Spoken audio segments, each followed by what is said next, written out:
¿Sabías que en Cuba existe un único partido político legal, que todos los medios de comunicación pertenecen al Estado y que las manifestaciones no autorizadas pueden acabar en detenciones arbitrarias? Bienvenido a la segunda parte de nuestro viaje documental por Cuba. Si pensabas que ya habías visto todo, espera a conocer cómo se vive la política en la isla, desde dentro. Antes de seguir, recuerda que este canal se mantiene gracias a tu apoyo. Si te interesa conocer realidades complejas contadas sin filtros, considera suscribirte ahora, dale like y toca la campanilla para recibir todas las notificaciones de nuevo contenido. Esto no es propaganda ni anticomunismo fácil. Es un intento de comprender cómo funciona el poder, cómo resiste la ciudadanía y cómo la ideología moldea cada rincón de la vida cotidiana en Cuba. Porque cuando hablamos de Cuba, no solo hablamos de economía o diplomacia. Hablamos de cuerpos, de miedos, de sueños interrumpidos. La política no es una esfera aparte. Se filtra en la escuela, en la calle, en la cama. En cada gesto cotidiano hay una tensión entre lo permitido y lo prohibido. Comencemos por lo más evidente. En Cuba no hay elecciones multipartidistas.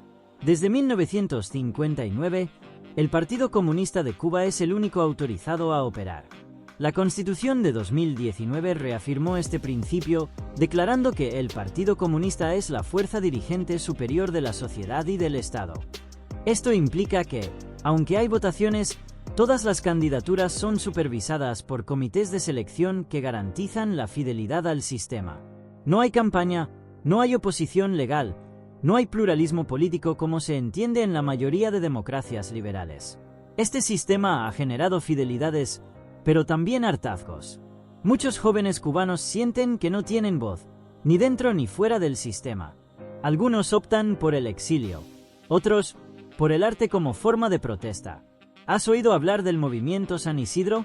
Se trata de artistas, músicos e intelectuales que, desde 2018, han desafiado las normas del régimen con performances, denuncias en redes sociales y acciones de desobediencia civil. Algunos han sido encarcelados, otros viven hoy en el exilio. Pero más allá del grupo, lo que han puesto en evidencia es una grieta generacional. Una juventud que no quiere vivir la revolución de sus abuelos, sino construir su propio relato. Uno de los casos más conocidos es el del rapero Denis Solís, detenido por desacato y cuya detención impulsó una ola de protestas artísticas. Las autoridades respondieron con represión, cortes de internet y vigilancia. Pero el eco internacional fue fuerte. Lo que comenzó como un grupo marginal se convirtió en símbolo de una nueva disidencia, joven, cultural y digital. Y es que en Cuba la política no solo se discute en parlamentos o plazas, sino en las redes sociales, en las letras de una canción o en los grafitis de una pared. De hecho, Internet ha sido una herramienta de doble filo para el Estado. Por un lado, permite controlar y vigilar. Por otro, ha dado voz a sectores antes silenciados. Las redes han creado un nuevo espacio público, virtual pero influyente, donde se confrontan ideas, se visibilizan injusticias y se articulan nuevas formas de activismo. La expansión del acceso a Internet móvil en 2018 cambió las reglas del juego. Aunque caro y limitado, el acceso permitió que muchos jóvenes accedieran a información, noticias alternativas y plataformas de expresión que hasta entonces eran inaccesibles. Las redes sociales se convirtieron en trincheras de debate político y cultural. Se viralizaron vídeos de represión, se organizaron campañas de solidaridad, se denunció el acoso institucional. Pero también llegaron los apagones digitales, la censura de contenidos y la vigilancia sobre activistas. Si has llegado hasta aquí, cuéntanos en los comentarios qué parte de esta realidad te resulta más sorprendente. Nos ayuda a construir una comunidad crítica y activa. Hoy en día, plataformas como Facebook, WhatsApp o Telegram no son solo canales de comunicación personal, sino verdaderas redes de organización social. A través de ellas, se coordinan desde compras de productos básicos hasta manifestaciones relámpago. La censura estatal responde bloqueando señales, persiguiendo administradores de grupos o difamando públicamente a quienes lideran estas iniciativas. Incluso han surgido nuevas estrategias de desinformación para desacreditar a activistas y sembrar confusión. Pero el pueblo se adapta. El uso de VPN, aplicaciones de mensajería cifrada o medios alternativos digitales demuestra que la creatividad cubana va más allá del arte. Es también una herramienta de resistencia. En medio de las restricciones, las comunidades han creado redes de información descentralizadas, con tutoriales para evadir censura, compartir noticias verificadas y proteger a activistas digitales. Se organizan talleres clandestinos de seguridad digital, se imprimen manuales para eludir bloqueos y se enseñan estrategias para evitar el rastreo online. En julio de 2021, estallaron las protestas más grandes en décadas. Miles de personas salieron a las calles en más de 40 ciudades, exigiendo libertad, comida y vacunas. El grito «Patria y vida», en contraposición al lema oficial «Patria o muerte», se volvió viral y trascendió fronteras. Fue más que una consigna, fue una declaración generacional, un clamor colectivo contra el inmovilismo político. La respuesta fue contundente: detenciones masivas, juicios sumarios, cortes de internet, vigilancia reforzada y una oleada de miedo institucionalizado. Las imágenes de jóvenes golpeados, mujeres gritando libertad, ciudadanos enfrentando tanquetas sin más armas que sus voces, recorrieron el mundo y despertaron una ola de solidaridad internacional. También marcaron un antes y un después para muchos cubanos, que por primera vez vieron reflejada su realidad más cruda en el espejo global. Desde entonces, la polarización se ha intensificado. Mientras los medios estatales hablan de intentos de desestabilización promovidos por Estados Unidos, muchos cubanos hablan de hartazgo, de cansancio acumulado tras años de carencias, control y promesas incumplidas. La narrativa oficial insiste en el bloqueo como causa de todos los males, pero para muchos ciudadanos el problema es más profundo: un sistema cerrado, sin mecanismos reales de participación ni rendición de cuentas. En ese contexto, surgieron nuevos actores digitales, periodistas independientes, youtubers, influencers y medios como El Toque o 14 y medio, que operan desde dentro o fuera de la isla desafiando la narrativa oficial.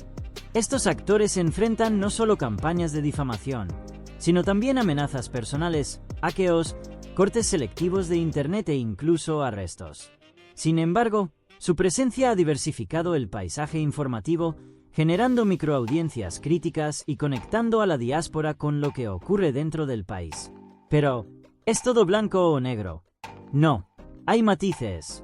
Algunos defienden el modelo cubano como un bastión de soberanía frente al imperialismo, destacando sus logros sociales, su resistencia y su capacidad de supervivencia. Otros lo ven como una estructura autoritaria incapaz de renovarse, donde las conquistas sociales no pueden justificar la falta de libertades básicas. Lo cierto es que el debate interno está más vivo que nunca, aunque no siempre visible. Se da en los pasillos, en las sobremesas, en los mensajes en clave. Y en medio de todo esto, la vida sigue. Los niños van a la escuela, los mercados improvisan precios, los vecinos se ayudan, pero también hay miedo. Miedo a hablar, a ser escuchado, a perder un empleo por opinar. Porque en Cuba, el control político no solo se ejerce desde arriba, sino también desde el barrio, desde los comités de defensa de la revolución, CDR, presentes en cada cuadra. Estos comités, fundados por Fidel Castro en 1960, nacieron como órganos de vigilancia popular. Hoy, siguen funcionando como red de control social. Tu vecino puede ser quien te denuncia. Tu jefe, quien te exige lealtad. Esto genera una cultura del silencio, de la sospecha, del cuidado extremo al expresarse. Y sin embargo, pese a todo, el debate emerge. En la música urbana, en los memes, en los podcasts clandestinos. La crítica se disfraza de humor, de doble sentido, de arte. Pero está ahí. La educación, uno de los pilares del sistema, también ha sido una herramienta ideológica. Desde edades tempranas, los libros de texto refuerzan la figura de los líderes revolucionarios y la narrativa oficial. La historia, la literatura, incluso la biología, se imparten desde una mirada alineada con los valores del partido. Esto ha permitido cierta cohesión nacional, pero también ha limitado el pensamiento crítico y el pluralismo ideológico. En el sector de la salud, se presume de logros, y con razón, una red de atención primaria envidiable y formación médica gratuita. Pero también hay sombras. Exportación de médicos en condiciones denunciadas como explotación, escasez de insumos y un sistema que prioriza la propaganda sobre el bienestar del personal sanitario. Muchos médicos han desertado en misiones internacionales buscando mejores condiciones de vida. En lo más íntimo, incluso el amor y la sexualidad han estado regulados ideológicamente. Durante décadas, la homosexualidad fue perseguida. Aunque ha habido avances significativos, como el nuevo Código de las Familias que reconoce el matrimonio igualitario, todavía persisten actitudes conservadoras, censura cultural y discriminación institucional. ¿Quieres conocer más sobre cómo la ideología ha penetrado en la educación, en la medicina, incluso en la manera de amar? No te pierdas la próxima parte de este documental, donde hablaremos de cómo el Estado modela conciencias desde la infancia y cómo los cubanos responden con creatividad, fe y resistencia. Si te está interesando este contenido, no te olvides de suscribirte al canal, activar la campanilla y compartirlo con alguien que quiera ver el mundo sin filtros. Nos vemos en la siguiente entrega de La Verdad Oculta. Cada suscripción nos permite seguir investigando y mostrando lo que muchos prefieren callar. Nos vemos en la siguiente entrega de La Verdad Oculta.